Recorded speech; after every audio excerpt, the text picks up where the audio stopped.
Hello, everyone, and welcome to episode 4 with Poems and Stories. Today's story is The Coal Man and the Miner. "How are the black diamonds holding out, Wallace?" asked Mrs. Duell. Wallace had just brought up coal from the cellar. "Only a few more scufflefuls in the bin, Mother," answered Wallace. "On your way from school, you may stop at the coal yard and ask Mr. Carr to send a ton tomorrow." "All right, Mother, I won't forget. But tell me, why do they call coal black diamonds?" "I haven't time to talk about it now. Perhaps Mr. Carr will tell you. You have just 10 minutes to get to school." On his way home, Wallace stepped into the little office of the big coal yard. "How are you, my boy? What can I do for you today?" asked Mr. Carr, who was a rather tall man with a bent back and one shoulder higher than the other. "How do you do, Mr. Carr?" replied Wallace. "Mother wants you to send a ton of coal tomorrow, the same kind as the last you sent." Wallace waited until the coal man entered the order in the book, and then asked, "Mr. Carr, will you tell me why they call coal black diamonds?" Mr. Carr smiled pleasantly. "Certainly, son, certainly.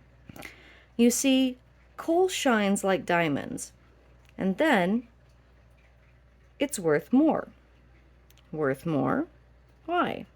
I thought diamonds were worth more than anything else." "No, indeed. If there weren't any coal in the ground, all the diamonds in the world wouldn't heat a house, cook a meal, pull a railway train, or run a machine." "Well, I never thought of that," said Wallace. "You certainly could not burn diamonds in a cook stove." "No, indeed," said Mr. Carr, who seemed much pleased at Wallace's interest. "Were you ever down in a coal mine, Mr. Carr?" asked Wallace. "Was I ever down in a coal mine?" repeated Mr. Carr. "Yes, sir. I was a miner for years in the coal regions, and would have been in a mine yet, probably, if it hadn't been for this," pointing to his shoulder and bent back. "Is it very dangerous work?" asked Wallace with wide-open eyes. "Well, if the roof doesn't fall on you, and if the mine doesn't catch fire, and if the gas doesn't choke you or explode and blow you up, it isn't dangerous. It is perfectly safe." "But how did you get hurt? Your shoulder, I mean," asked Wallace. "Oh, that. I'll tell you. One day we were getting the coal out at the far end of a tunnel. Suddenly, before we had time to run, the roof came tumbling down and buried us. When they pulled us out, my helper was dead, and my back was as you see it now." "What makes mining so dangerous?" asked Wallace in surprise. "Well, you see, it's this way. When you step into the cage that is in the elevator, you leave the sunlight behind. The cage sinks down, down into pitch darkness, sometimes hundreds of feet. At the bottom of the shaft, it is like an underground city. Street-like tunnels with car tracks laid on them run out in every direction. The coal cars are drawn by mules or by electricity. As you go up the tracks, you see cross tunnels and the miners' little lamps shining in dark holes that look like black caves. Here the miners work, blasting out the coal and loading it into the cars to be drawn to the mouth of the mine and hoisted up into the daylight. Sometimes the walls and roof are not properly braced. Then they cave in and great lumps of coal fall down on the men. Sometimes gas or fire damp collects. Then there is danger of choking or of being blown up.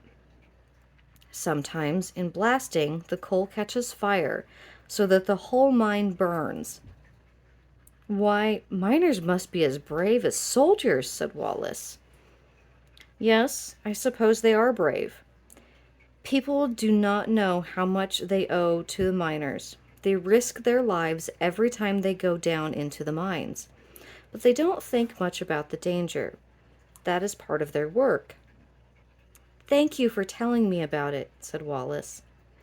You are welcome, my boy. Goodbye. Goodbye, Mr. Carr. Wallace hurried home with a new respect for Mr. Carr and the men who work in the dark mines under the ground. Jane Eyre Fryer. Thank you for listening to today's story.